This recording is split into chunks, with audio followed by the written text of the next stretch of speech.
मैं बहुत छोटा था तो मेरे दादाजी कहा करते थे, बोला कि इसे गांधी को किसने बापू कह दे, किसने महात्मा बना दिया। बोला अगर इसमें दम था तो गोली चलाता। फिर उन्होंने कहते हैं कि शेर का जिगरा चाहिए फांसी खाने के लिए, चरखा तो तेरी लुगाई भी चला लेती। फिर गांधी जी ने एक और बात लिखी थी, एक लेटर लिखा था कैलेनबेक को, और उसमें लिखा हुआ था, तुम मुझसे प्रॉमिस करो कि तुम किसी भी लड़की को उस नज़र से नहीं देखोगे। तो ये गांधी जी के वर्ड हैं। ये गांधी जी ने लिखा, अपने लेटर में लिखा। ये अफ्रीका में उतरते हैं, अपने मित्र अब्दुल्ला के साथ एक रूम किराए पर लेते हैं, और जहां पर वो रूम किराए पर लेते हैं ऐसी महिला के घर पर किराए पर रुकते हैं जो कि वैश्या थी, और वो ताश खेला करती थी इनके साथ में, और ये ड्रिंक लिया करते थे उसके साथ में।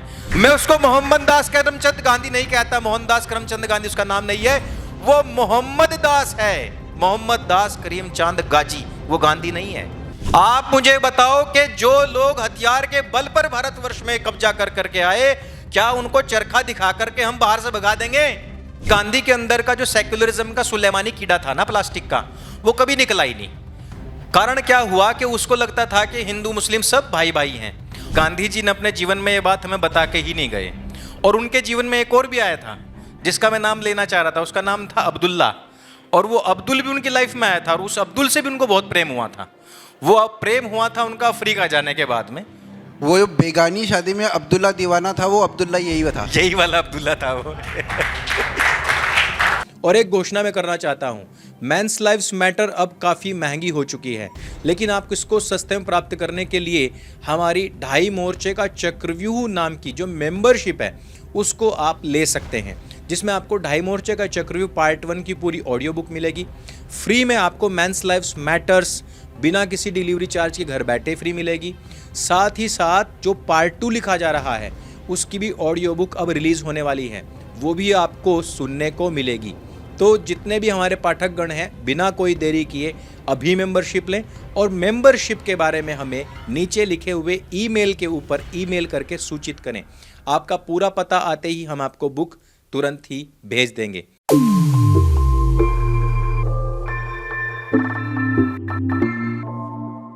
तो नमस्कार दोस्तों, आज भटके हुए युवा आधे हैं, 2 और आने वाले थे बट कुछ समस्या हो गई तो वो आ नहीं पाए। तो अभी बहुत सारी चर्चाएं हुई गांधी जी के ब्रह्मचर्य के बारे में। मतलब बहुत सारी तो नहीं हुई, बहुत सारी तो अब हम करेंगे। अच्छा, यहाँ पे जितने भी लोग बैठे हैं उनमें 2 नाम मैं बोलता हूँ, वो 2 नाम किस किस ने सुने हैं? हरमन कैलेनबेक, ये किसी ने सुना है नाम? किसी ने? कोई भी?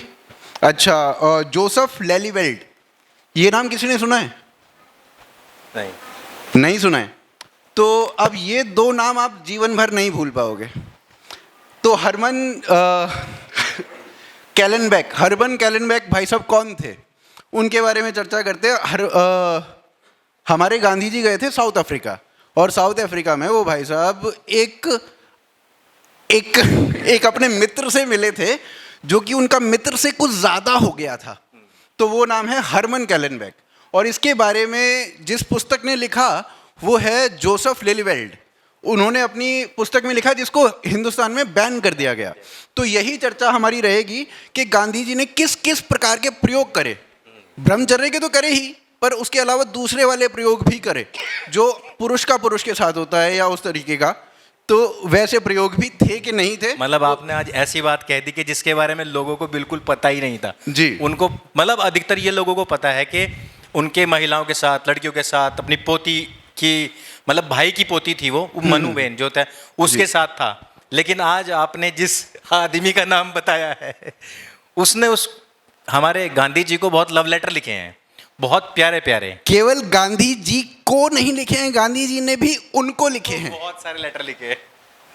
देखो, वैसे तो गांधी जी के बारे में कहा जाता है कि सत्य और अहिंसा के पुजारी थे, लेकिन उनके बारे में हजारों झूठ हैं, और उनके रहते हुए और उनके बाद में बहुत सारी हिंसाएं हुई हैं। तो मुझे नहीं लगता कि वो सत्य और अहिंसा के पुजारी थे, क्योंकि अगर कोई अहिंसा का पुजारी है तो उसके अनुयायी भी अहिंसावादी होंगे। और उनके वध के बाद में 6000 चित्पावन ब्राह्मणों को जिस तरीके से चीर करके, फाड़ करके मारा गया, वो कार्य कभी ना होता। और अभी 25 सितंबर गया है, 25 सितंबर को बहुत बड़ी विभीषिका का दिन था। और अभी 3 दिन पहले की बात है जब हमने इस विभीषिका को मनाया है, और ये सारी चीज़ें गांधी के काल में हुई हैं। गांधी के विषय में जो कहा जाता है कि वो बचपन से ही वैश्यालय जाना शुरू हो गए थे। उनका एक दोस्त था, उसका नाम था शेख मेहताब।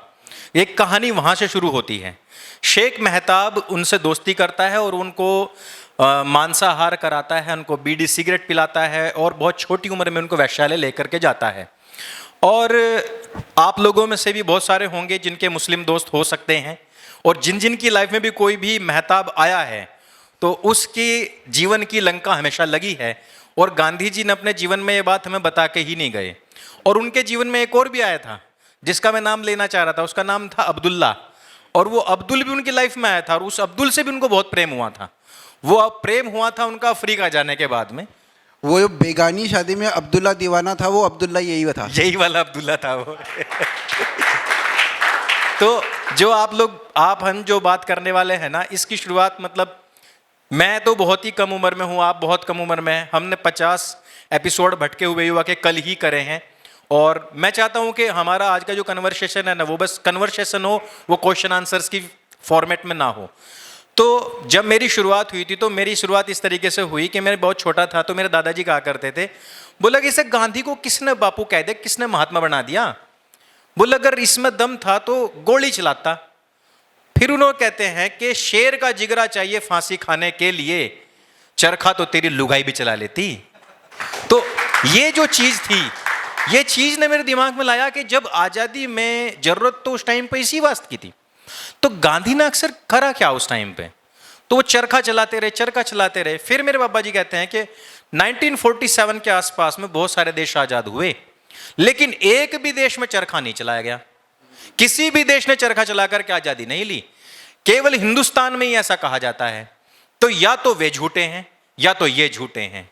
तो इस तरीके से हमारी शुरुआत हुई इस फील्ड में।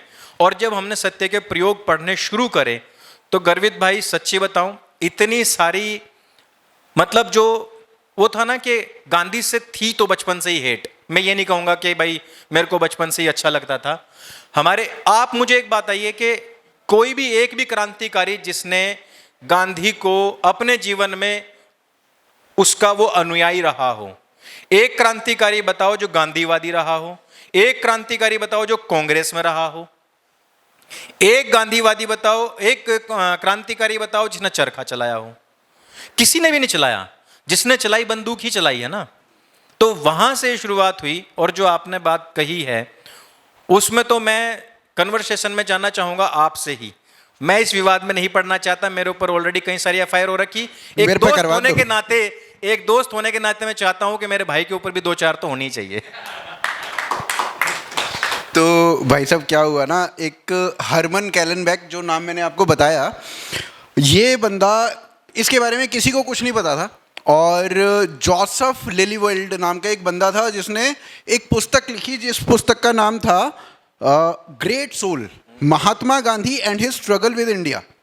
इस पुस्तक को इंडिया में बैन कर दिया गया था। और इस पुस्तक में बेसिकली सारा तो नहीं पर कुछ छंद इस प्रकार के लिखे हुए थे, कुछ प्रसंग थे जो इस ओर इशारा करते थे कि गांधी जी की और हरमन कैलेनबैक की कुछ इंटीमेसी थी आपस में एक दूसरे के साथ। अब वो एक दूसरे को मतलब अपर हाउस और लोअर हाउस भी बोला करते थे। मतलब Gandhi ji was upper house and Kallenbach was lower house. तो अब वो उसका क्या कोनोटेशन था वो नहीं पता। फिर गांधी जी ने एक और बात लिखी थी, एक लेटर लिखा था कैलेनबैक को, और उसमें लिखा हुआ था, तुम मुझसे प्रॉमिस करो कि तुम किसी भी लड़की को उस नज़र से नहीं देखोगे। तो ये गांधी जी के वर्ड हैं। ये गांधी जी ने लिखा, अपने लेटर में लिखा। फिर गांधी जी ने एक और लेटर लिखा और उसमें लिखा हुआ, how completely you have taken possession of my body, this is slavery with vengeance. तो ये गांधी जी ने उसको लेटर में लिखा। अब इसको किस कोनोटेशन में देखना चाहिए, किस कोनोटेशन में नहीं देखना चाहिए, एज पर जोसेफ लिलीवेल्ड ये उसी कोनोटेशन में है जिसमें हम और आप समझ रहे हैं। बिल्कुल, असल में उन्हीं शब्दों में ही जिसमें एक प्रेमी कि दूसरे के साथ बात होती है ना, तो वही था। और जो आदरणीय डॉक्टर राकेश आर्य जी कह रहे थे, लिव इन की जो बात कर रहे थे, ये लिव इन के लिए जिसने भी उस तरीके के उदाहरण दिए हैं ना, या सेम जेंडर मैरिज के जो उदाहरण दिए जाते हैं ना, कोई कोई दे देते हैं इधर उधर से ग्रंथों से निकाल करके, तो मैं चाहूंगा कि वो थोड़े से उदाहरण बापू के भी दें। अगर वो सेम जेंडर मैरिज और लिव इन की अगर बात करना चाहते हैं तो थोड़े से उदाहरण इस साइड के भी देने चाहिए। हालांकि उस पुस्तक को 2011 में प्रतिबंधित कर दिया गया था और पहली बार वो गुजरात के अंदर प्रतिबंधित हुई और उसके बाद में पूरे भारतवर्ष के अंदर प्रतिबंधित हुई, लेकिन उसके बावजूद भी भारतवर्ष में कई सारी जगह पर उसकी पीडीएफ्स भी हमें मिलती हैं। गर्वित भाई, एक हमें ना चर्चा इस पर भी करनी चाहिए। अगर इसमें एक चीज़ और मैं ऐड करना चाहता था कि ये जिस बंदे की हम बात कर रहे थे, हरमन कैलेनबैक की, उसके साथ अपर हाउस लोअर हाउस जैसा रिश्ता रहा इनका, और मतलब एकदम घनिष्ठ मित्रता रही, या जो भी आप उसको कहें वो रहा। उसके बाद कट टू 1937 में 1937 में भारत का मतलब स्वतंत्रता संग्राम चल रहा है, और इधर से जूस भी अपने स्टेटहुड की बात कर रहे हैं, इजराइल को बनाने की बात कर रहे हैं, सारी चीज़ें वो भी चल रही हैं, ठीक है, और वर्ल्ड वॉर नज़दीकी है, ठीक है। तो ये सारी चीज़ें हो रही है।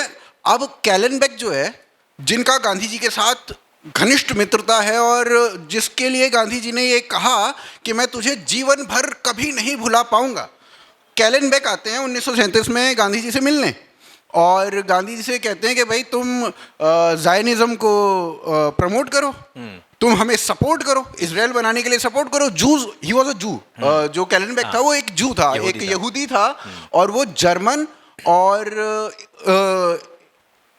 इजराइल, इन दो कंट्रीज से उसका संबंध था, ठीक है।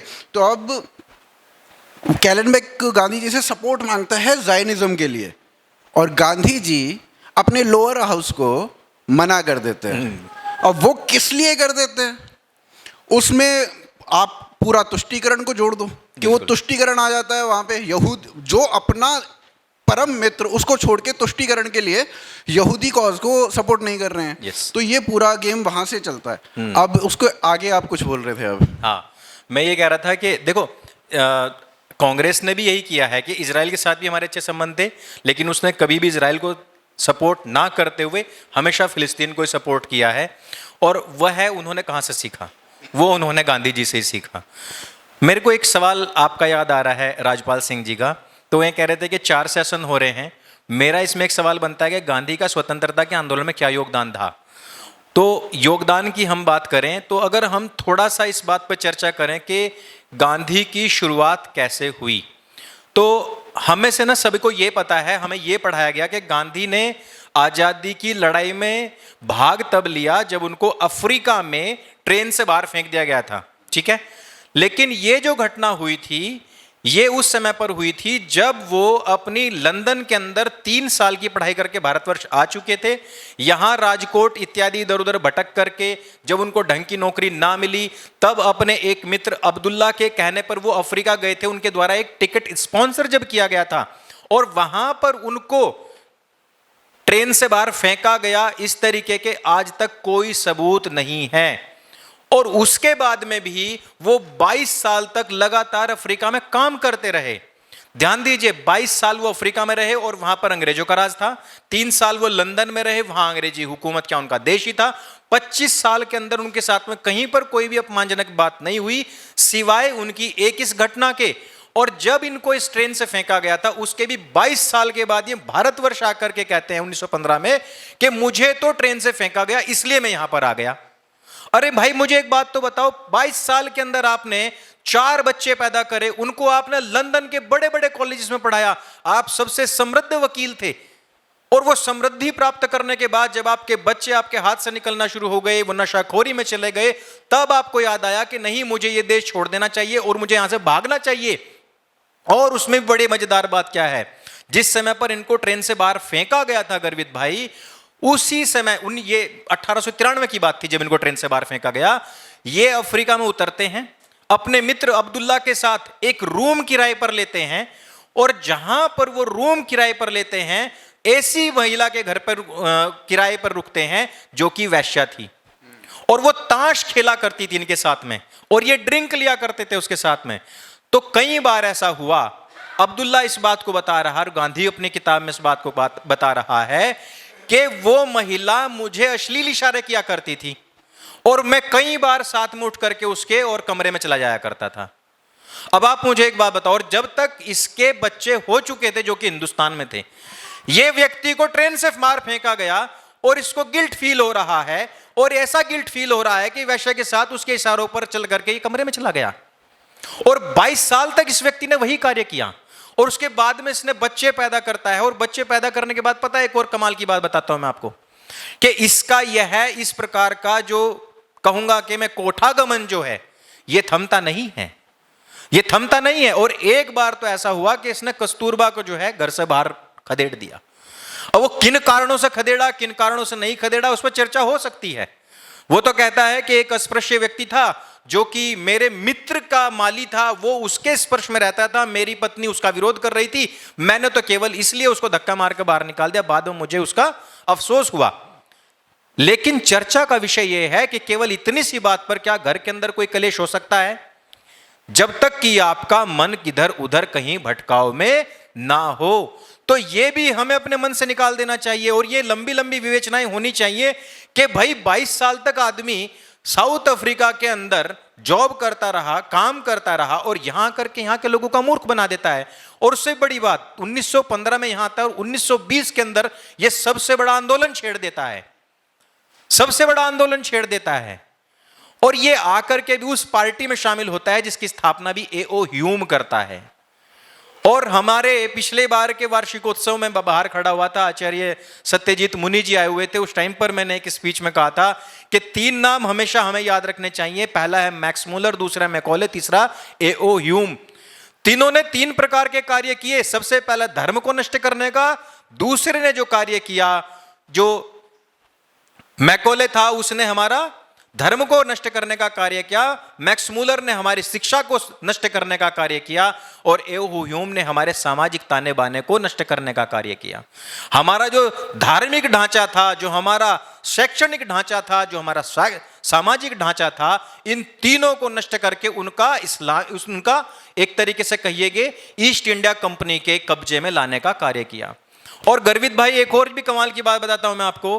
कांग्रेस के आप सारे अध्यक्षों के नाम उठाइए और कांग्रेस कमेटी के सारे सदस्यों के नाम उठाइए, और उनमें से मुझे एक भी ऐसा व्यक्ति बता दीजिए जो भारतीय शिक्षा पद्धति में पढ़ा हुआ हो। क्या भारत के अंदर शिक्षा नहीं थी? सबसे पहले जो 12 इनके अध्यक्ष बनते हैं ना, उनमें से 9 अध्यक्ष वो बनते हैं जो लंदन से पढ़ करके आए थे। क्यों आए थे? क्योंकि ब्रेन वॉश किया जाता है उन लोगों का। और क्या कार्य था? अभी डॉक्टर राकेश आर्य जी ने भी इतनी अच्छी बात कही। इसी को मैं अपने शब्दों में कहना चाहता हूं कि कांग्रेस का कार्य, गांधी का कार्य, नेहरू का कार्य, जिन्ना का कार्य, जितने भी अध्यक्ष बने उनका कार्य क्या था? 1857 की क्रांति के बाद में कोई इस प्रकार का संगठन ना बन जाए, उससे पहले ही आपको क्या करना है? एक विसल ब्लोइंग करनी है। गैस बनकर के कुकर के अंदर वो फट ना जाए, हम लोगों की हत्या ना हो जाए, उसके लिए तुम्हें क्या करना है? उस प्रेशर को थोड़ा सा ढीला करना है। और गर्वित भाई और हमारे जितने भी यहां सम्मानित आर्य समाज के जो सदस्य हैं और जो जितने भी दूर दूर से हमारे भाई बहन आए हैं, उनको मैं एक और चीज यहां कहूं कि आप रिसर्च कीजिए। 1920 में जो आंदोलन हुआ वो क्यों हुआ? फिर 10 साल बाद होता है 1930 में आंदोलन हुआ, वो क्यों हुआ? और 1940 से आंदोलन करते करते 1942 में जो भारत छोड़ो आंदोलन हुआ वो क्यों हुआ? इस पर अगर हम चर्चा करने जाएंगे तो बहुत विशेष चर्चा होगी कि इसमें हमारे दिमाग के जो जितने बाल हैं सारे एंटीना की तरह खड़े हो जाएंगे। ये विशेष ध्यान देने वाली बात है। तो गर्वित भाई, अगर आप मुझे आगे बढ़ने का आदेशित करेंगे तो फिर मैं जरूर बताऊंगा। बिल्कुल, बताइए आप। देखिए 1915 में जब ये आता है और 5 साल के अंदर अंदर ये इतना बड़ा व्यक्ति बन जाता है कि 1920 में ये आंदोलन कर देता है। ध्यान दीजिए, 1919 में जलियांवाला बाग हत्याकांड हुआ था। पूरे हिंदुस्तान का युवा ये कह रहा था कि हमें बदला लेना है, किसी भी प्रकार से अंग्रेजों को मार कर भगाना है। और उसी समय पर गांधी क्या करता है कि ये एक आंदोलन खड़ा कर देता है, और ये क्या करता है कि युवाओं की जो शक्ति थी उसको पूरी तरीके से क्षीण कर देता है, समाप्त करने का कार्य करता है। यानी कि जो अंग्रेजों ने इसको कार्य दिया हुआ था वो इसको भरपूर करता है, विसल ब्लोइंग का कार्य करता है। और उस आंदोलन से कुछ प्राप्त नहीं होता सिवाय उसमें जो इसके सत्याग्रही लोग थे वो मरे, उनको जेल हुई, और ये जो गांधी है, जो नेहरू है, ये सारे के सारे बच जाते हैं। फिर जलियांवाला बाग हत्याकांड के विषय में बहुत लोगों ने कहा कि भाई इस पर बड़ा आंदोलन करना चाहिए, लेकिन उसी समय पर विश्व युद्ध के दौरान टर्की के अंदर खलीफा को हटा दिया गया और मुसलमान कहने लगे कि जलियांवाला बाग में जितने लोग मरे हैं वो सारे हिंदू या सिख हैं, उनमें से बहुत ही कम, मतलब एक दो गिनी चुनी का कोई होगा मुसलमान, नहीं तो नहीं था, सारे मैक्सिमम हिंदू थे। उनके लिए हम आंदोलन नहीं कर सकते, हम तो केवल और केवल खलीफा के लिए आंदोलन कर सकते हैं, अगर तुम्हें करना है तो करो। हमें इतिहास में यह पढ़ा दिया गया कि जलियांवाला बाग हत्याकांड के लिए किया, लेकिन गांधी ने वो जो आंदोलन किया वो 16 महीने के बाद किया। जो आंदोलन जलियांवाला बाग हत्याकांड के तुरंत बाद होना चाहिए था वो 16 महीने के बाद हो रहा है। भूख आज आपको लग रही है, मैं 16 महीने के बाद रोटी दूंगा, आप तो जिंदा रहोगे क्या? क्या वो क्रांति जिंदा रहेगी? क्या वो अंदर की जो ज्वाला थी वो जिंदा रहेगी? नहीं, गांधी ने उस सारी की सारी ज्वाला को घोट घोट करके मार दिया, समाप्त कर दिया। और फिर इसने जो आंदोलन का नाम लेकर के जलियांवाला बाग हत्याकांड के नाम पर खड़ा किया था उसको पूरी तरीके से खिलाफत आंदोलन में तब्दील कर दिया और कहा कि हम खलीफा को लाएंगे। और किस खलीफा को लाएंगे? जिस खलीफा ने गद्दी पर बैठने से लेकर के भारतवर्ष का हमेशा अहित चाहा है। बहुत से लोग कहते हैं कि मुगलों ने हमारे देश को नहीं लूटा। क्यों नहीं लूटा भाई? कैसे नहीं लूटा भाई? सफवी साम्राज्य की अगर इतिहास को उठा करके देखेंगे तो हिंदुस्तान से धन सारा सफवी साम्राज्य को गया जो सियाओं का था। उसके साथ ही साथ एक नजराना पेश हुआ करता था जो खलीफा को जाता था, यानी कि टर्की में जाता था। अगर आप हिंदुस्तान को लूटने वाले मुगल आक्रांता और उससे पहले के मुस्लिम आक्रांताओं को देखेंगे और साथ ही साथ कंपैरिजन करेंगे क्रूसेड काल की, तो क्रूसेड काल में कौन लड़ रहा था? किसका धन जा रहा था? लुटेरे आते थे, आपका धन लूट करके ले करके जाते थे, फिर भी काबा ढंग का नहीं बन पाया, फिर भी मक्का मदीना में पत्थर नहीं लग पाया। तो क्या कारण था भाई? हजारों करोड़ का सोना वो ऊंटों पर लाद कर लेके चले गए, मोहम्मद बिन कासिम आया, गजनबी आया, और काबा तो फिर भी मिट्टी का ही रहा। तो ये पैसा लगा कहां? ये पैसा लगा अंग्रेजों के साथ लड़ने में, क्रूसेड काल में।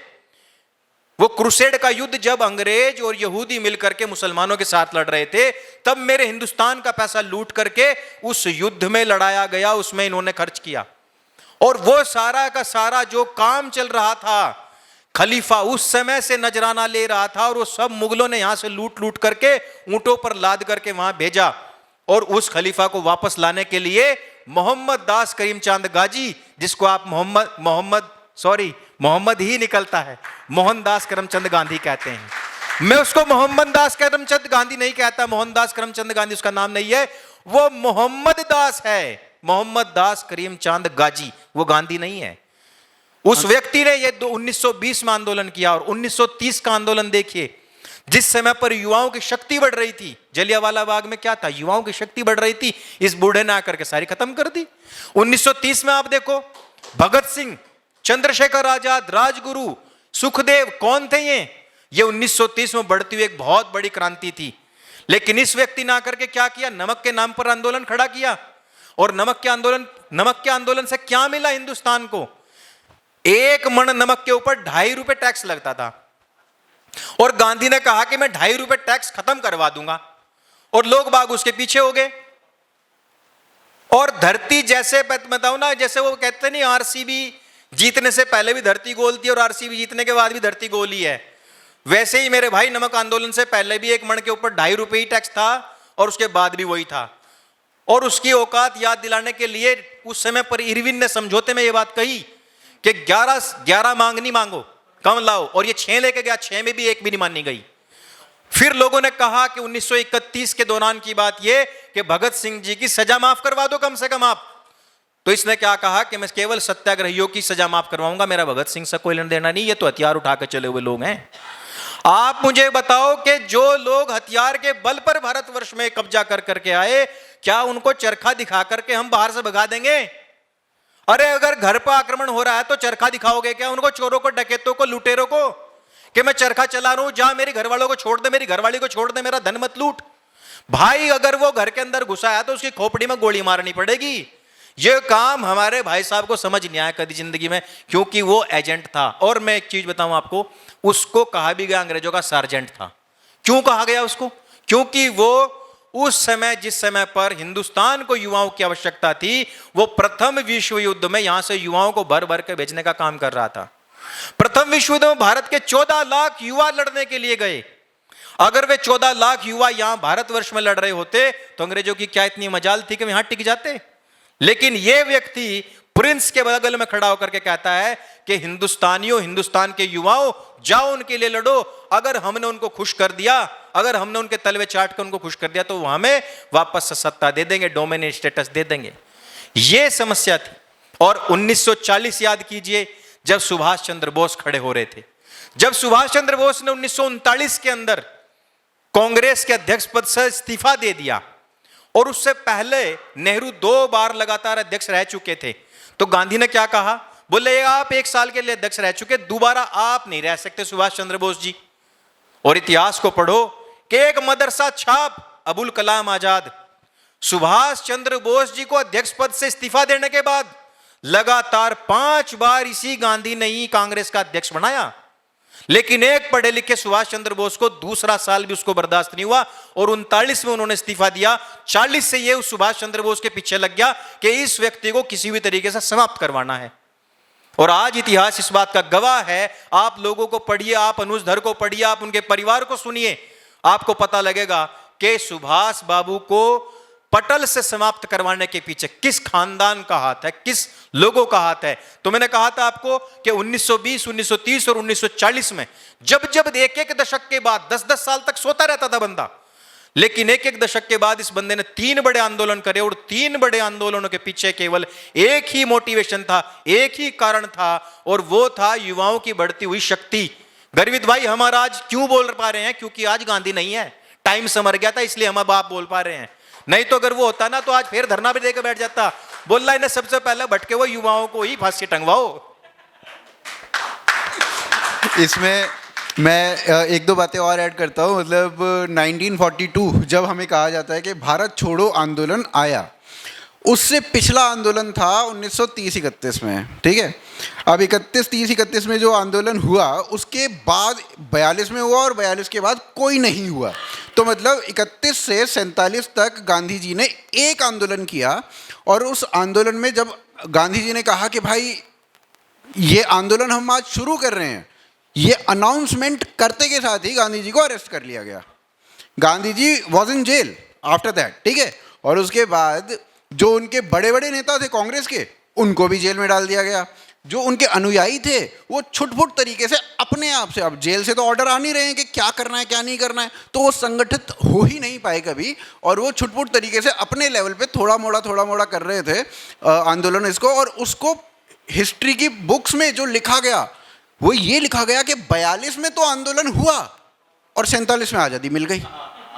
ये कह रहा भारत छोड़ो आंदोलन की बात कर रहे हैं। अब देखो, भारत छोड़ो आंदोलन का फ्रॉड मैं आपको बताता हूं भाई। भारत छोड़ो आंदोलन जब इन्होंने शुरू किया था, जब ये प्लानिंग कर रहे थे, उसके ब्लूप्रिंट के बारे में अबुल कलाम आजाद और गांधी ने इनसे बात करी और इनसे पूछा गया कि आपका ब्लूप्रिंट क्या है, क्योंकि लोग तो इसमें गिरफ्तार होंगे, तो जो जनता है वो क्या करे। तो मोहम्मद दास गाजी ने एक नारा दिया, करो या मरो। और ये पहले दिन जो गिरफ्तार हो गए तो लोगों ने सोचा भाई गांधी ने तो कह दिया इस बार, जो 1920 से उसने नहीं कहा, अब की बार कह दिया, तो अब की बार करो या मरो। तो इन लोगों ने क्या किया कि ऑफिसेस जलाने शुरू कर दिए, और उसके बाद में अंग्रेजों ने लोगों को, सत्याग्रहियों को गोली मारनी शुरू कर दी। आप यकीन नहीं मानोगे, इसमें कम से कम 20,000 लोग मरे, 1 लाख लोग गिरफ्तार हुए, और सब लोग अपनी बुक्स में लिख रहे हैं। अबुल कलाम आजाद जैसा मदरसा छाप व्यक्ति लिख रहा है इस बात को कि गांधी के पास में कोई ब्लूप्रिंट नहीं था, और हम उनसे पूछ रहे थे कि इसका करेंगे क्या हम, उसके बाद में जनता को संभाला कैसे जाएगा। तो उसने कहा कि जैसा होगा हो जाएगा। कारण क्या होता है ऐसे में?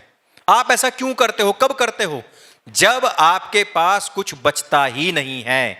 सुभाष बाबू ने क्योंकि उधर से आक्रमण शुरू कर दिया था, उधर से वो द्वितीय विश्व युद्ध में, देखो मैंने प्रथम विश्व युद्ध की बात आपको बताई कि क्या 14 लाख लोग जो हमने विदेश भेजे और जबरदस्ती भेजे गए, क्योंकि हमारे शास्त्रों में बात लिखी हुई है कि समुद्र की यात्रा नहीं करनी चाहिए। अगर हम समुद्र की यात्रा करते हैं तो हम नमक की तरह गल गल करके मरेंगे। भाई देखो, जिसने भी शास्त्रों में यह बात लिख दी, मैं तो नहीं कह रहा हूं चाहे वो भले ही झूठ में लिख दी, पर ये तो बहुत अच्छी लिख दी, और उसी कारण से बहुत सारे हिंदू जाने से बच भी गए थे। अच्छा, लेकिन जब इस गलती को सुधारने का समय आया तो सुभाष बाबू ने क्या किया, कांग्रेस से इस्तीफा दिया और वो तुरंत ही चले गए। जाने के बाद उन्होंने सेना का संगठन किया और उन्होंने भारतवर्ष को दक्षिण की तरफ से जीतना शुरू कर दिया। ऐसे में इन्फीरियरिटी कॉम्प्लेक्स फिर से आता है गांधी के अंदर, और हर बार ये इन्फीरियरिटी कॉम्प्लेक्स ही आता था उसके अंदर कि युवा किसी तरीके से मेरा जो कब्जा है ना, बस वो ना छिन जाए। इन्होंने कहा करो या मरो, और करो या मरो का जो नारा दिया, मैं कह रहा हूं कि उसमें हजारों लोग मारे गए और ये पूरी तरीके से फ्लोप आंदोलन था। और इसका ये जो मार काट चली रही, ये काफी लंबे समय तक चली और इसका किसी भी प्रकार से भारत की आजादी में कोई योगदान नहीं है, बल्कि इसमें जो नेवी की जो हमारी म्यूटिनी थी, वो बहुत बहुत जबरदस्त उन्होंने जो विद्रोह शुरू किया, तब जाकर के भारत को आजादी और 1900 कह रहा हूं मैं, द्वितीय विश्व युद्ध में जो हानि हुई उसको, इसके कारण से वो छोड़ करके गए। गाजी का इसमें कोई योगदान नहीं था। देखिए, अगर हम ये एनालाइज करें कि क्यों अंग्रेज यहाँ से गए, तो उसके मुख्यतः 5 या 6 पॉइंट्स निकल के आते हैं। सबसे पहली बात तो इंग्लैंड में लेबर्स पार्टी आ चुकी थी, और जो लेबर्स पार्टी थी वो बेसिकली वो वहाँ की कम्युनिस्ट पार्टी थी, और कम्युनिस्ट पार्टी जो थी वो इंपीरियलिज्म के खिलाफ थी। वो उनका पूरा मुद्दा ही इंपीरियलिज्म के खिलाफ चलता था वहाँ पे। अब वो सरकार में आ गए तो उन्होंने कहा कि भाई इंपीरियलिज्म अब कम हो। और इसके बाद आप देखोगे कि उन्होंने, ब्रिटिशर्स ने करीबन 20 या 25 देशों को ऐसे आज़ादी दी थी अलग अलग समय पे, ठीक है। तो बहुत सारे देश उसके बाद ही आज़ाद हुए। फिर दूसरा कारण इसमें आपको देखने को मिलता है, वो कारण ये होता है कि अमेरिका जो है वो बहुत ज़्यादा शक्तिशाली हो चुका था, और रूजवेल्ट ने तो ये भारत छोड़ो आंदोलन के टाइम पे लिखा भी था कि भाई जो इनकी मांगे हैं वो पूरी कर दो, जो इनको छोड़ दो, और हमारा तो बहुत इनको कैप्चर करने में, इंडिया को कैप्चर करने में हमारा बहुत धन नष्ट होता है, आप इसको छोड़ दो। फिर उसके बाद चर्चिल इसको दिल पे ले गया, और चर्चिल ने लिखा, रूजवेल्ट को लिखा भी कि हमने क्रश कर दिया है भारत छोड़ो आंदोलन को। ये सारी इनके बीच में पत्राचार हुए हैं। फिर उसके बाद जो अपना अगली चीज़ जो लगती है, नेवल म्यूटनी के बारे में आपने बात की। नेवल म्यूटनी इतनी ज़बरदस्त चीज़ हुई, अंग्रेज़ वहाँ से डर के भागने लगे। इधर से सुभाष चंद्र बोस का जो था वो बहुत ज़्यादा बढ़ने लगा था, और इंडियन आर्मी वो इंडियन मतलब INA के तरफ होने लगी थी। तो अब उनको ये लगा कि भाई, जब इंडियन आर्मी में बेसिकली लोग जाते क्यों थे, वो जाते इसलिए थे कि वो हमेशा से ही राजघराने से रहे हैं या फिर मतलब सेना में रहे हैं, तो उनको काम ही आता था, उनको करना ही ये था, तो इसलिए वो इंडियन आर्मी ज्वाइन करते थे। और आप देखोगे उस तरीके की रेजिमेंट्स बनी हुई थी वहाँ पे। अब उन लोगों को जब दूसरी सेना का ऑप्शन मिल गया INA, तो लोग वहाँ के लिए सिंपैथी रखने लगे, और इसके कारण ब्रिटिश पार्लियामेंट में बातें भी होती थी कि ये लोग हमें मार तो नहीं देंगे, इंडियन आर्मी के बल पे हम चला रहे हैं पूरा देश, तो क्या इंडियन आर्मी हमारे विरुद्ध तो नहीं हो जाएगी। और ऐसा हुआ भी, कई चीज़ें, कई इंस्टेंसेस ऐसे देखने को भी मिलते हैं। कुछ मंत्रियों को, 1-2 मंत्रियों को मारा भी गया था। तो वहाँ से वो अलग होना शुरू हो जाते हैं, उनको डर बैठ जाता है कि इंडियन आर्मी हमारा सपोर्ट करेगी कि नहीं करेगी, और नेवल म्यूटिनी तो हो ही जाती है। तो यहाँ से फिर ये 5-6 रीजन्स बनते हैं जो ये, और वर्ल्ड वॉर तो था ही, वर्ल्ड वॉर 2 के कारण जो इनके ऊपर डेट था वो बहुत भयंकर हो गया था, लोन था वो बहुत ज़्यादा हो गया था, जिसके कारण इनको इवेंचुअली छोड़ के जाना पड़ा। एक इसमें ना हमें ये भी विषय लेना चाहिए कि क्या गोडसे आतंकवादी था। हाँ, ये नहीं, उससे पहले हम श्रद्धानंद जी के बारे में भी बात कर सकते हैं। ठीक है, हाँ जी। तो मतलब इसमें आप ज़्यादा अच्छी तरीके से बता पाओगे कि स्वामी श्रद्धानंद जी अगर जीवित होते तो 1947 में भारत का जो बंटवारा हुआ था, जो वो होता या नहीं होता, इसके बारे में थोड़ी सी चर्चा करते हैं। हाँ, इसमें आर्य समाज का कई बार बहुत चिंतन हुआ है। क्या था कि जब स्वामी जी की हत्या हुई उसके तकरीबन 26 साल के बाद हमें आज़ादी मिली, और स्वामी जी ने जो शुद्धि सभा शुरू करी थी, तो उसका ये रिकॉर्ड था कि उन्होंने बहुत कम समय में लाखों की तादाद में बहुत सारे लोगों की घर वापसी करा ली थी। मतलब ये समझिए आपके 1920 में जो केरल के अंदर नरसंहार हुआ, जिसके बारे में मैंने बताया कि भाई 25 सितंबर को ही ये सारी चीज़ें घटित हुई थी, तो वहाँ पर भी जाकर के उन लोगों ने बहुत बड़ी मात्रा में घर वापसी कराई। आज की तारीख में अगर हम नॉर्थ में देखते हैं, सारे स्कैम्स कहाँ से हो रहे हैं? ये मेवात से होते हैं। सबसे ज़्यादा खतरनाक क्षेत्र कौन सा? मेवात। 15 साल से आपकी वहां राष्ट्रवादी सरकार है, लेकिन मेवात को वो छू नहीं सकते। मेवात के अंदर अगर एक बार गाड़ी चली गई तो वह कट ही जाती है, सारे हथियार वहां से निकलते हैं। गाय चली गई तो अस्थि पंजर कुछ नहीं मिलेगा, आदमी का नहीं मिलता वहां, तो ऐसी स्थिति बताई जाती है। लेकिन उस मेवात के क्षेत्र में भी कई हजार लोगों की घर वापसी स्वामी जी के इस मिशन के कारण से हुई। दूसरी चीज कि उन्होंने हमेशा जितने भी जो दबले कुचले समाज थे उनको अपने नजदीक लगा के रखा, उन्होंने कभी उनको दूर नहीं जाने दिया। आज की तारीख में आप देखोगे ना कि मतांतरण धर्मांतरण कौन करता है? जब किसी के सामने ये विडंबना आ जाती है कि भाई उसको मंदिर से निकाल दिया गया, उसके साथ में ये कर दिया गया, वो कर दिया गया। अब आप देखो कि 1920-21 से लेकर के और 2025 तक 105 साल हो गए हैं। इन 105 साल में कितने ऐसे लोग होंगे जो कन्वर्ट होकर के क्रिश्चियन बने होंगे या तो मुसलमान बने होंगे? क्योंकि हमारे यहाँ पर तो बहुत बड़े बड़े ऋषियों ने बात कही है और बाद के आने वाले संतों ने बात कही है कि भाई कोई भी एक हिंदू अगर कन्वर्ट होकर के मुसलमान या ईसाई बनता है तो वो ये नहीं है कि कोई एक हिंदू कम हुआ है, बल्कि ये समझो कि एक दुश्मन बढ़ गया है। तो ऐसे लोग भी वहां ना जाते। तो 26 साल के अंदर स्वामी जी इतना बड़ा कार्य कर सकते थे कि वो इतनी बड़ी संख्या में लोगों की घर वापसी करा लेते कि वो संख्या ही ना बचती कि जिसके आधार पर पाकिस्तान आदि कोई देश बंटवाया जाता। उसमें भी गांधी का मैं क्यों बड़ा हाथ में मानता हूं कि गांधी के अंदर का जो सेक्युलरिज्म का सुलेमानी कीड़ा था ना प्लास्टिक का, वो कभी निकला ही नहीं। कारण क्या हुआ कि उसको लगता था कि हिंदू मुस्लिम सब भाई भाई हैं। और उसका जो बेटा था हरिलाल जो था वो मुसलमान बन गया, अब्दुल्ला गांधी बन गया। अब्दुल्ला गांधी क्यों बनाया गया? आज की तारीख में अगर आप देखोगे सबसे बड़ा आदमी कौन है? Elon Musk. इलोन मस्क के बेटे को ही बेटी क्यों बनाया गया? भाई किसी आम साधारण रिक्शा वाले के बेटे को क्यों नहीं बनाया गया? कारण क्या है कि समाज में एक बहुत बड़ा उसका संदेश जाता है। यह संदेश जाता है कि सबसे बड़े इंसान के बेटे या बेटी नहीं देखो कन्वर्ट होकर के ये बन गए हैं।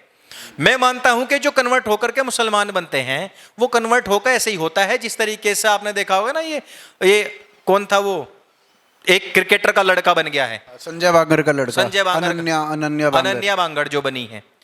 ये जो कन्वर्ट होकर के बनते हैं क्यों बनते हैं? भाई कोई भी कन्वर्ट हो रहा है उनको अपना जननांग तो कटवाना ही है। जननांग कटवा करके क्या होता है फिर? व्यक्ति तो ना इधर का रहता ना इधर का रहता, अपमानित करके ही तो बुलाया जाता है। किसी को क्या बुलाया जाता है? किस तरीके से कन्वर्ट किया गया? हम जो ये कहते रहते ना, एक उक्ति चलती है कि भाई तू हमारे साथ बहस मत कर, तू तो वो है जिसने तलवार के आगे सलवार पहन ली थी, यही तो कहा जाता है। आप इस प्रोसेस को थोड़ा सा देखो। स्वामी दयानंद सरस्वती जी ने एक कहानी लिखी है और मैं आदरणीय राकेश जी डॉक्टर साहब से मैं थोड़ा सा अटेंशन चाहूंगा कि उन्होंने एक कहानी लिखी है और उसमें उन्होंने कहा कि नक्कटा समाज था।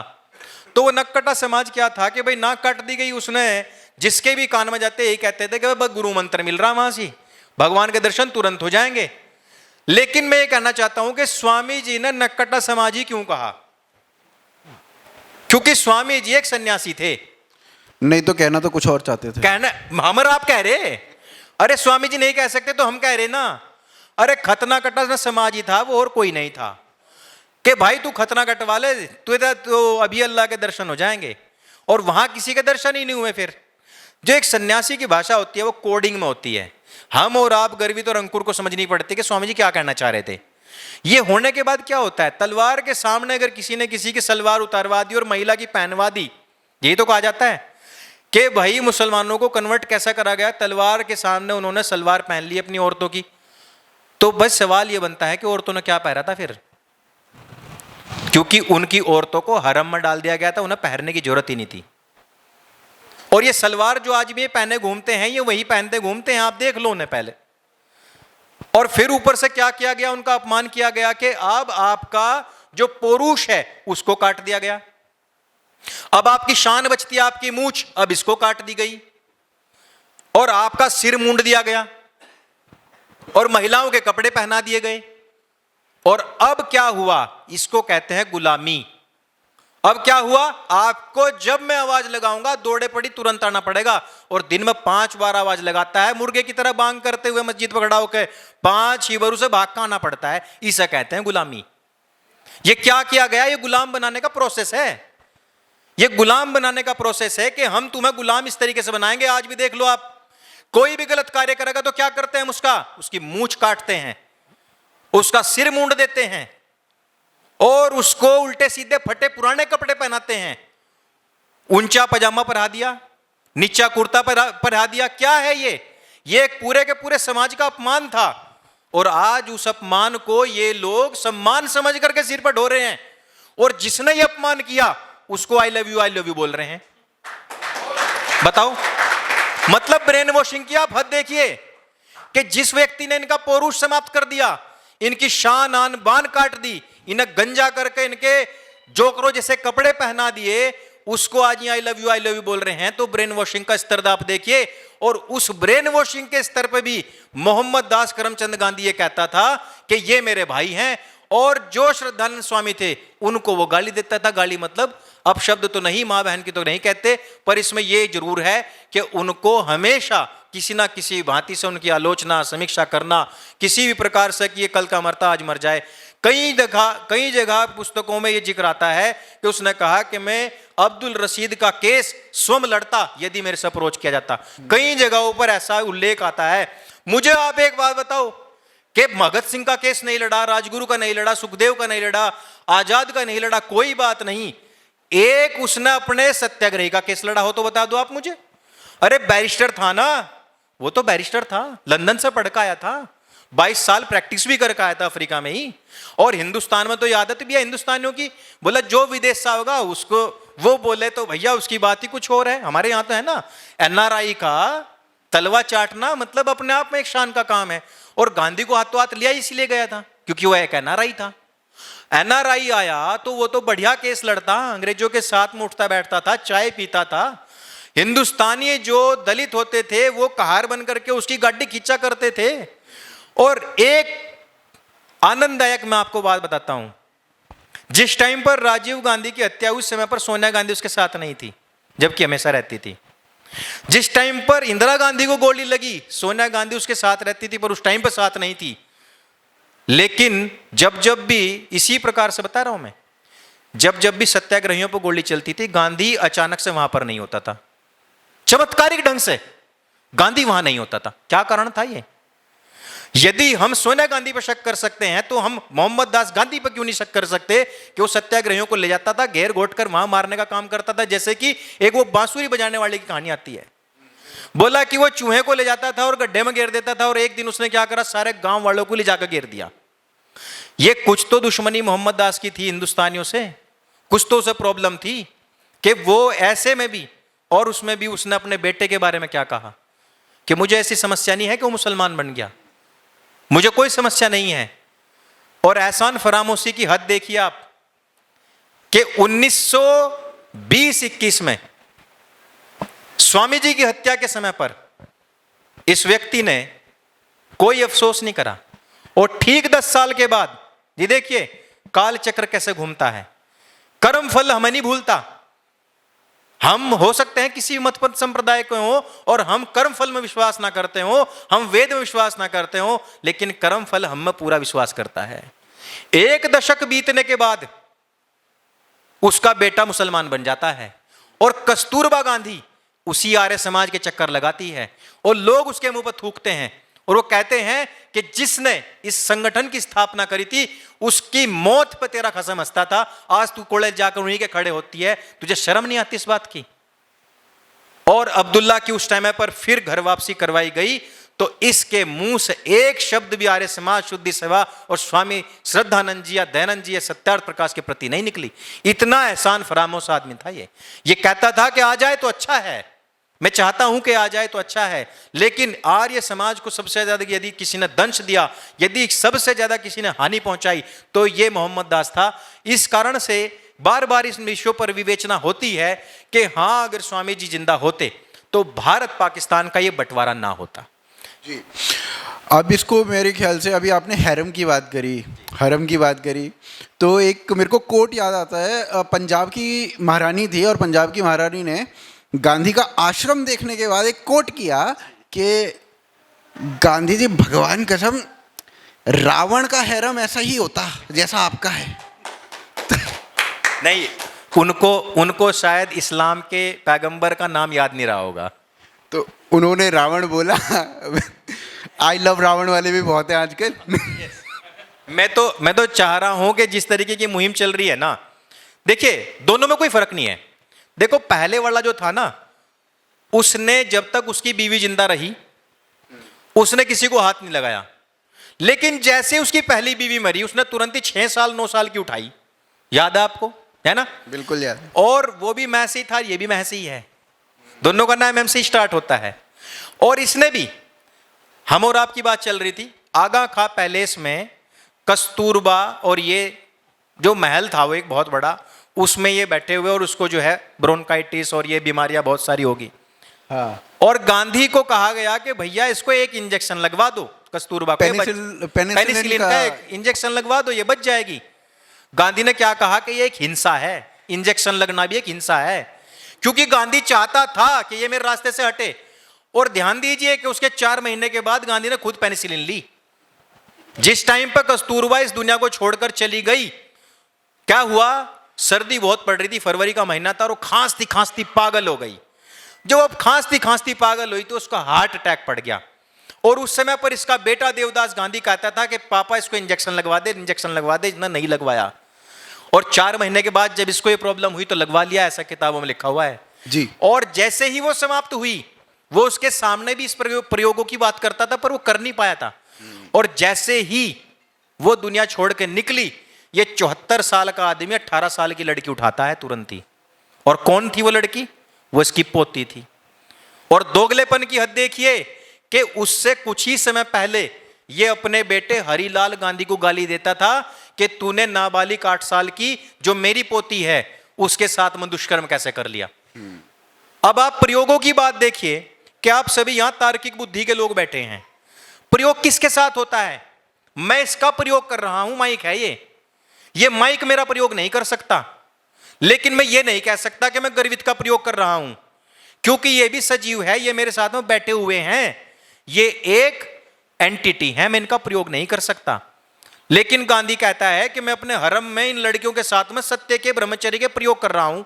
अरे वो निर्जीव नहीं है भाई, वो रोबोट तो नहीं है। प्रयोग करने का अर्थ क्या है?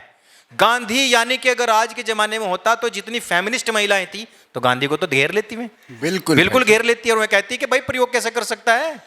और या तो उनसे पूछ भाई, या तो उनका कंसेंट होना चाहिए, क्योंकि जब कोई शरीर के, यदि आप शरीर विज्ञान की तरफ ध्यान दोगे ना थोड़ा सा, तो ये जो 18-19 साल की उम्र होती है हार्मोन डेवलपमेंट की उम्र होती है। और ऐसे समय में यदि आप उनके साथ में नग्न उनको करके और नग्न आप उनके साथ में सो रहे हो, तो आप ये देखो कि चलो ठीक है, तुम तो यार 77 साल के बुढ़े हो, ठीक, तुम्हें तो खुद खड़े होने के लिए 2 लड़कियों के सहारे की आवश्यकता है? लेकिन मैं तो 18-19 साल की लड़कियां हैं, कम से कम उनके बारे में तो सोचो। और आप यदि उन लड़कियों का इतिहास देखोगे बाद में चलकर क्या हुआ, वे गंभीर बीमारियों से मरी हैं, वे 40-42 साल की उम्र में तड़फ तड़फ कर मरी हैं। और वो कहती हैं कि बाद में कि उनका तो शरीर का पूरी तरीके से प्रयोग हुआ है। और हम ऐसे व्यक्ति को महात्मा कहते हैं, बापू कहते हैं, हम ऐसे व्यक्ति की पूजा कर रहे हैं। और 2 अक्टूबर आने वाला है, उस दिन देखना आप, सरकार करोड़ों खर्च करेगी इसके ऊपर। मैं तो कहता हूं कि सरकारों, एक बार का बजट, केवल एक बार का बजट जितना आप खर्च करते हो, गांधी का जो सच्चाई है उसको छापने में लगा दो। अगली बार से लोग सीधे यूपीआई पे आ जाएंगे, नोट भी ना थमेगा कोई अपने हाथ में, इतनी घृणा हो जाएगी इस व्यक्ति से। तो एक बार मतलब कुछ किस्से बताता हूँ जो उनके लेटर्स से निकल के आते हैं, गांधी जी के जो लेटर्स हैं उससे निकल के आते हैं। गांधी जी ने लिखा कि अपने बेटे को लिखा कि तुम मन्नू को मेरे पास भेज दो, मैं नोआखाली में हूँ, मेरे पास भेज दो, मैं सत्य और ब्रह्मचर्य के प्रयोग। नोआखाली लेकर के नाम आपने बहुत बढ़िया चीज़ याद दिला दी। जी जी, आप कंटिन्यू। जी, तो वो कहते हैं कि मेरे पास भेज दो इसे और मैं सत्य और ब्रह्मचर्य के प्रयोग करूंगा, क्योंकि मुसलमान मेरी बात सुन नहीं रहे हैं। मेरी शायद ब्रह्मचर्य में या मेरी आस्था में कोई कमी लग रही है, इसलिए वो अपनी पोती को अपने पास बुला लेते हैं। इसका मतलब मेरे को समझ में ही नहीं आया ये हुआ क्यों, इसका कोई लॉजिक है? 2 बातों में कोई सेंस है? मुसलमान मेरी बात नहीं सुन रहे इसलिए मन्नू बहन को भेज दो, क्या लॉजिक है भाई? भेज दिया, चलो प्रयोग कर रहे हैं। अब इसके अलावा इनके खुद के लेटर्स हैं जो जिसमें वो ये कहते हैं कि आज मैं 2 महिलाओं के बीच में सोया, दोनों हम तीनों नग्न थे और रात्रि में अराउज हो गया, मतलब आप सब समझ सकते होंगे क्या मैं कहना चाह रहा हूँ। रात्रि में अराउज हो गया और नाइट फॉल भी हो गया। तो ये सब वो अपने लेटर में लिख रहे हैं कि इस तरीके से चीज़ें हुई, और सुबह जब मैं उठा तो मुझे बहुत गंदा गंदा लगा कि ऐसा मतलब ये सब कुछ हो गया है, अभी भी मेरे अंदर नियंत्रण नहीं आया है, इसका अर्थ यही है। फिर इस तरीके की चीज़ें उन्होंने कई बार लिखी हैं कि अराउज हो गया, अराउजल आ गया, मैं महिलाओं के बीच में सो रहा था। ये फिर अपने मनुबेन के बारे में जब लिखते हैं तो मनुबेन के बारे में लिखते हैं कि सुबह नग्न अवस्था में जब वो नहाती थी तो मैं उसको देखता था, मैं उसको कहता था कि तू दरवाज़ा मत लगा, मैं तेरे को देखना चाहता हूँ जब तू ऐसे नहाएगी। तो इस तरीके की चीज़ें उन्होंने भर भर के अपने लेटर्स में लिखी हुई हैं। और एक बार वो अपने हरिजन नाम का एक इनका अखबार आता था, शायद उसी में ही लिखना चाह रहे थे कि ये इस तरीके के प्रयोग कर रहे हैं। और जब उन्होंने इसके बारे में लिख दिया, उसके बाद सरदार पटेल और नेहरू जो थे वो आ गए इनके पास कि भाई ये क्या कर दिया आपने, ये क्या चल रहा है, ये क्या हो रहा है भाई, अब कांग्रेस कैसे बचेगी। उसके बाद शायद आपने बताया भी कि 5-5 हज़ार पत्र आए इनके पास, और भर भर के इनके पास पत्र आए कि ये सब क्या चल रहा है। तो ये इन्होंने खुद ने ही इनके अंदर से आ रहा था कि मैं लिख दूं। और महारानी का तो जिक्र मैंने किया ही, महारानी ने तो कहा कि भैया आपका जो ये हैरम लगता है, ये कोई आश्रम नहीं है, ये हैरम लगता है, यहाँ पे इतनी नग्न लड़कियां यूं ही लेटी हुई हैं, यूं ही, रावण का हैरम भी शायद इससे कम होता। तो ये महारानी के शब्द है, महारानी पंजाब की। जी। अच्छा, ये जो आप ये दो चीज़ों पे मुझे दो चीज़ याद आई हैं। हमारे अमित श्रीवास्तव जी हैं, वो आज आ नहीं पाए। उनकी बेटी है वो छोटी सी, तो वो क्या कह रही है कि पिताजी गांधी जी 2 लड़कियों को हमेशा लेके क्यों चलते थे। तो उन्होंने कहा कि बेटा वो सीधे नहीं चल पाते थे, इसलिए बूढ़े हो गए थे क्योंकि। तो कहने लगे कि वैसे तो देखा जाए तो लड़कियों से ज़्यादा स्ट्रॉन्ग तो लड़के होते हैं, तो वो 2 लड़कियों को ही लेके क्यों चलते थे, लड़कों को लेकर के क्यों नहीं चलते थे। तो छोटे छोटे बच्चों में भी इस व्यक्ति की इस बुद्धिहीनता या इसकी अतार्किकता के पीछे अब बुद्धि दौड़नी शुरू हो चुकी है।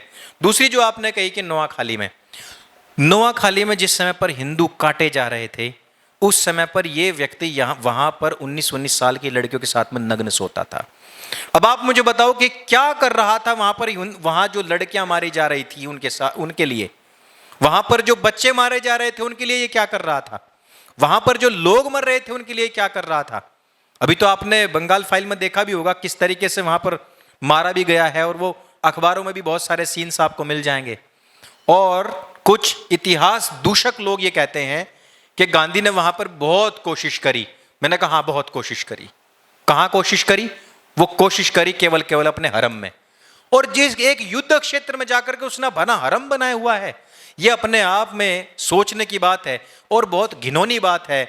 लेकिन ऐसे समय में भी हिंदुस्तान के अंदर, भारतवर्ष के अंदर ऐसे कोई चिंतन गोष्ठी, मनन गोष्ठी नहीं लगती कि इस व्यक्ति के सच्चे इतिहास को सामने लाया जाए। और इसी कारण से मैंने कहा कि भारत में इसको प्रचारित और प्रसारित किया गया कि सत्य और अहिंसा का पुजारी था, लेकिन इस व्यक्ति के अंदर, इस व्यक्ति के बारे में इतने असत्य हैं कि जिस ट्रेन में चलता था, अगर पोथी उसमें भर दी जाए तो वो ट्रेन भी छोटी पड़ जाएगी। ट्रेन से मुझे एक चीज याद आ गई, सरोजिनी नायडू बोलती थी कि इसको गरीब दिखाने के लिए लाखों रुपए खर्च होते हैं, इस व्यक्ति को नंगा फकीर दिखाने के लिए लाखों रुपए खर्च होते हैं। जिस कोच में चलता है वो पूरा कोच बुक किया जाता है, और तब ये और इसकी वो जो काजू बादाम खाने वाली जो बकरी होती है और इसकी जो लड़कियां होती हैं, सारी की सारी फिर उसमें चलती हैं। अच्छा, ये कोच से मेरे को याद आया, मतलब गांधी जी फर्स्ट क्लास एसी में नहीं चलते थे, वो जनरल क्लास में चलते थे, लेकिन जनरल क्लास को पूरा बुक करके चलते थे।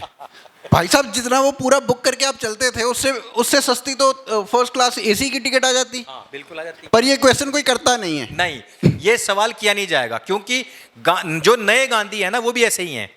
वो 20,000 की टी शर्ट और मेरे ख्याल से उसका लाखों का तो जूता है, वो पहन करके सिर के ऊपर सूटकेस रखते हैं और कुली बनते हैं, और जेब फटी हुई दिखा देते हैं। तो अच्छा, गांधियों का ये दोगलापन अब तक गया नहीं है। अच्छा, ये अभी नोआखली की भी बात हुई, तो नोआखली में एक बहुत इंपॉर्टेंट बात थी जिसके बारे में शायद हम सभी को पता होना चाहिए। गांधी जी ने नोआखली में जाके क्या किया? नोआखली में जाके उन्होंने बताया कि यहाँ पे हिंदू भले ही 20% है, लेकिन 80% भूमि पर हिंदू राज करता है, हिंदू की है 80% भूमि, और इसीलिए मुसलमान उन्हें मार रहा है।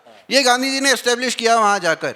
तो जो बरखा दत्त ने कश्मीर में किया था, कश्मीरी पंडितों के साथ किया था, वो गांधी जी बहुत पहले कर चुके थे। और राहुल गांधी आज भी यही कर रहा है जी। वो आज भी यही कहता है कि 20% लोगों के पास में 80% भूमि है और हमको इनको इक्वली बांटना है। देखो, बंगाल के अंदर इस तरीके से हिंदुओं का नरसंहार ना होता, यदि उन लोगों को इस तरीके से ना भड़काया गया होता।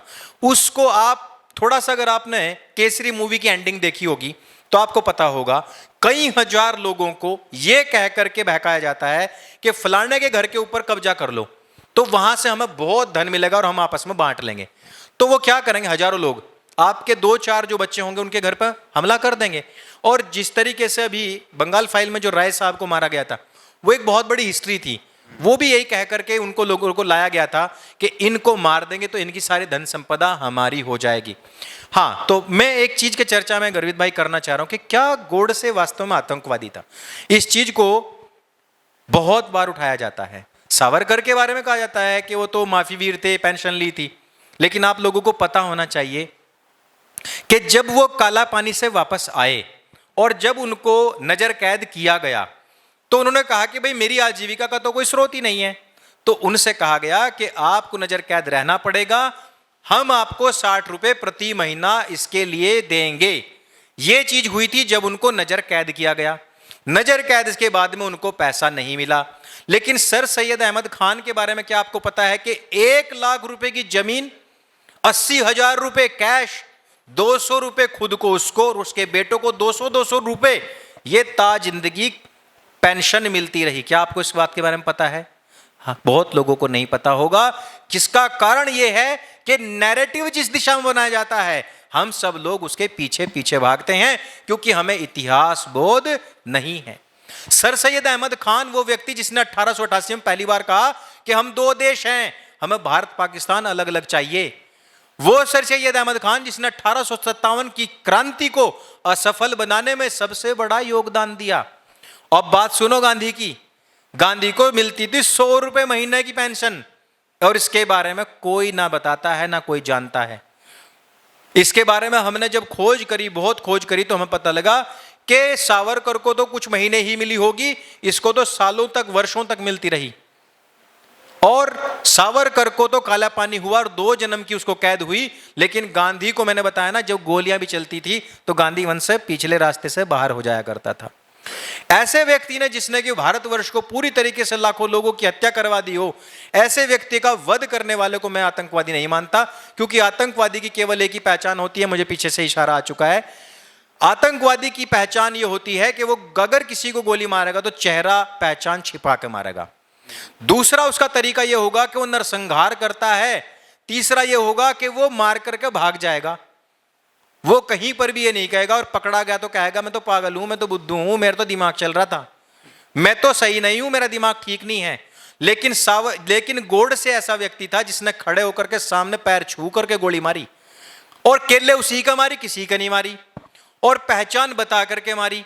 और जब उसे पागल घोषित करने की कोशिश की गई तब उसने कहा मैं पागल नहीं हूं, बिल्कुल ठीक हूं, होशोहवास में मारा है। एक सवाल यह बनता है कि उसने अंग्रेजों को क्यों नहीं गोली मारी। मैं कहना चाहता हूं कि लाखों हिंदुओं को, लाखों भारतीयों को मरवाने वाले अंग्रेजों के एजेंट को, घर के भेदी को सबसे पहले गोली मारनी चाहिए, ना कि बाहर के दुश्मन को। वो घर के भेदी को मार दिया तो बाहर का दुश्मन भी ठीक हो जाएगा। इस कारण से गोडसे सबकी नजरों में पूज्य होना चाहिए और ना कि गांधी। दशहरे पे जो कार्यक्रम अभी होने वाला है उस पे एक जोक चल रहा है बहुत बढ़िया। कहते हैं कि एक गोडसे था, एक गांधी था, एक को गोड ने मारा, एक को गोडसे ने मारा, और क्या बोला उसमें आगे, मुझे क्या पता। अच्छा, एक को राम ने मारा, एक को नाथूराम ने मारा, और एक को गोड ने मारा, एक को गोडसे ने मारा। तो इतिहास तो अपने आप को दोहराता रहता है। ये बहुत सारी चर्चाएं हैं, वृहद चर्चाएं हैं, इन पर हम आगे भी कभी बहुत विस्तार में चर्चा करेंगे। मैं अंत में हमारे प्रधान जी का बहुत बहुत धन्यवाद करना चाहता हूं कि उन्होंने, मैं कह रहा 1 हफ्ते के अंदर अंदर सारी व्यवस्थाएं करना, सब लोगों को बुलाना, बाहर तो इन्होंने 24 घंटे का भंडारा लगा दिया, और हम इन्हें जो व्यवस्थाएं एक बार कह देते हैं, बाहर इन्होंने बड़ा जनरेटर भी लाकर खड़ा कर दिया। जो कह देते हैं, जैसा कह देते हैं, वैसा का वैसा ही कर देते हैं। इनकी ऊर्जा को भी हम नमन करते हैं। आप सभी का बहुत बहुत धन्यवाद।